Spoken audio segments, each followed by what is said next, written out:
ऐसे क्यों बोल रही हो यार? हेलो हेलो दोस्तों। अरे यार क्यों बोल रहे हो? हाँ साथ में बोलो। चलो तो साथ में मदद करने भी चलो, साथ में क्या तो रोटी बना दो, सब्जी बना दो, उसमें नहीं है क्यों? उसमें क्यों नहीं मदद करेंगे? हाँ बोलेंगे तो परेशान कर सकते हो आप। नहीं, तुमको रोटी बनाना है, बना दोगे तो बोलो। तो हम यहाँ पे परेशान करें, वहाँ पे परेशान करेंगे। हेलो गाइस, तो आज हम और दीदी का ड्यूटी लगा है कि आज हमें रोटी और सब्जी बनाना है।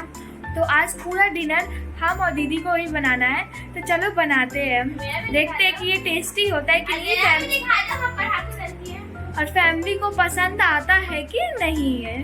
और ये है जो पढ़ नहीं रही है, पढ़ इसलिए रही है कि खाना बनाना ना पड़े, इसलिए किताब कॉपी ली हुई है, बाकी पूरा बकलोली करिए बैठ के मेरे साथ। बॉटल से पानी लाके भी इसको देना पड़ रहा है। लो बैठ के बस यही करो, हमें जाना है अभी बनाने के लिए। थोड़ा सा रोटी बची बाद में बना देंगे, ठीक? अभी सब्जी बना देंगे। नहीं, हम सब्जी बना देते, आटा सान लेते, तुम रोटी बना दो। ये क्या बात है? उल्टा पुल्टा उल्टा पुल्टा कहाँ हो गया? तुम रोटी बनाती थी ना पहले, तो जाओ नहीं, हम जाओ रोटी बना देंगे।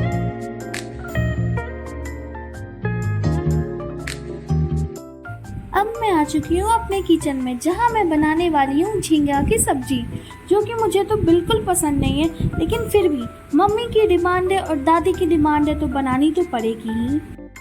यहाँ पर मैंने कढ़ाई ले लिया और उसमें थोड़ा सा तेल डाल दिया, लेकिन तेल कम था, फिर बड़े से डिब्बे से मैंने तेल उसमें डाल दिया। और इसके बाद जब मैंने उसमें मिर्ची डाली तो इतना फटफटाहट होने लगा, तो मैं तो भागी गई। उसके बाद मेरी दादी मदद कर रही थी, और पता है गलती से मेरे से ज़्यादा तेल जला गया था, तो फिर दादी इसको हटा रही थी। देखना चाहते हो कि मिर्ची कैसे जब तेल में डलाते हो तो कैसे डांस करता है? देखो कितनी आवाज़ हो रही है। हम सब ने इस डांस का लुत्फ उठाते हुए उसके बाद फाइनली मैंने झींगा उस कढ़ाई में डाल दिया। मैंने तो एक एक करके डाल रही थी, फिर मेरी दादी पीछे से बोलती, अरे डाल दो एक बार में, कुछ नहीं होगा, डरो मत। तो फिर मैं डरते डरते उसमें डाल दी, लेकिन दादी की बात सही हुई, कुछ नहीं हुआ, फटफटाहट नहीं हुआ। ऐसे मेरी दादी बहुत मदद कर रही थी, बता रही थी कि कितना हल्दी डालना है, कितना नमक डालना है, ताकि सब कुछ स्वाद के अनुसार अच्छा बन सके।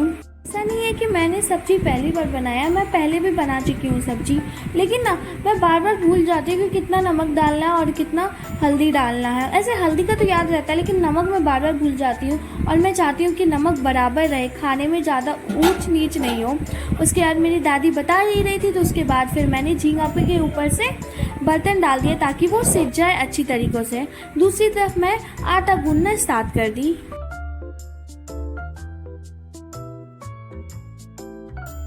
घर में ना 10-12 मेंबर है, तो पहले मैंने 2 गिलास आटा लिया, लेकिन फिर दादी ने बताया कि नहीं 3.5 गिलास आटा लो, तो मैंने फिर उसमें ऐड किया और उसके बाद फिर मिलाया।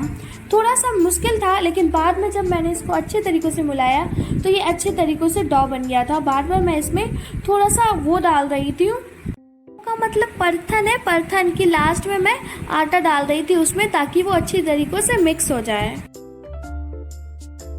जब मैं अकेले किचन में काम करती हूँ तो जनरली मैं फ़ोन से गाना लगा लेती हूँ और गाना सुनते सुनते काम कर लेती हूँ, लेकिन जब हम और दीदी किचन में रहते हैं तो इतना धमाल मचता है, मतलब बहुत ज़्यादा ही हंसी मजाक होता है। कभी हम उसके कान खिंचाई कर रहे हैं तो कभी वो मेरी कान खिंचाई कर रही है, और बातों बातों में कब काम जल्दी हो जाता है हमें पता ही नहीं चलता है।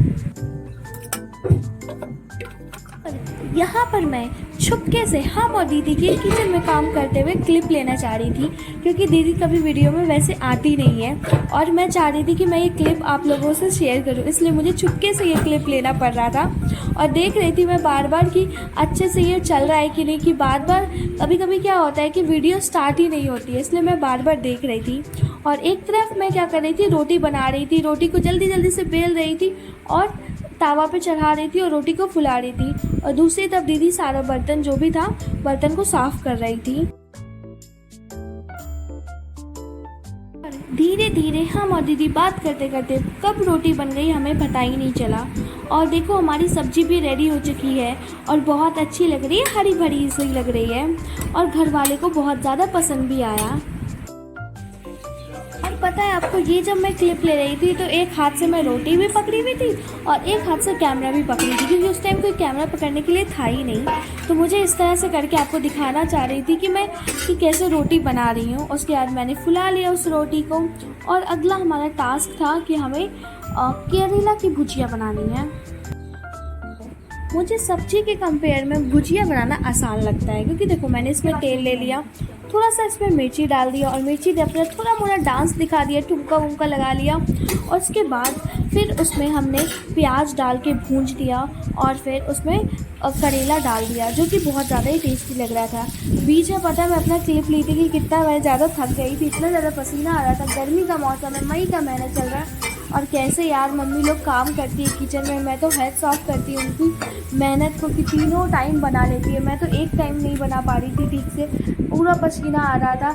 जहाँ मैं पंखा में रहती हूँ वहाँ किचन में रह के उस आग के पास खाना बनाने में बहुत ज़्यादा पसीना होता है। और मैं जब कर रही थी तो यार लग रहा था कि सही में मम्मी लोग कितनी मेहनत करती है यार हम लोगों के लिए, और फिर भी हम लोग क्या बोलते हैं, क्या ही क्यों तुम मेरे लिए, और वो भी हम लोग खाना में नुस्खे निकाल लेते हैं, मम्मी ये अच्छा नहीं है, मम्मी वो अच्छा नहीं है। मम्मी को सही में कितना बुरा लगता होगा यार। मैंने तो पहले ही घर वालों को वार्निंग दे दी थी कि मैं खाना बना रही हूँ और सब बोलेंगे कि बहुत ज़्यादा टेस्टी है। मजाक से हट के यार नहीं बोली थी, लेकिन सब लोगों ने बहुत ज़्यादा ही अप्रिसिएट किया मुझे कि चलो अच्छा खाना बना था। उसके बाद फिर मैं शाम में चली गई और मौसम बहुत ज़्यादा ही अच्छा हो रहा था, पूरे बादल लग रहे थे लगभग और सूर्य भगवान जी भी डूब चुके थे, मौसम बड़ा मस्त था। हम और मम्मी मस्ती कर रहे थे छत पे, बहुत मज़ा आया। मिलते हैं नेक्स्ट व्लॉग में, तब तक के लिए bye bye. Do like and subscribe to my channel.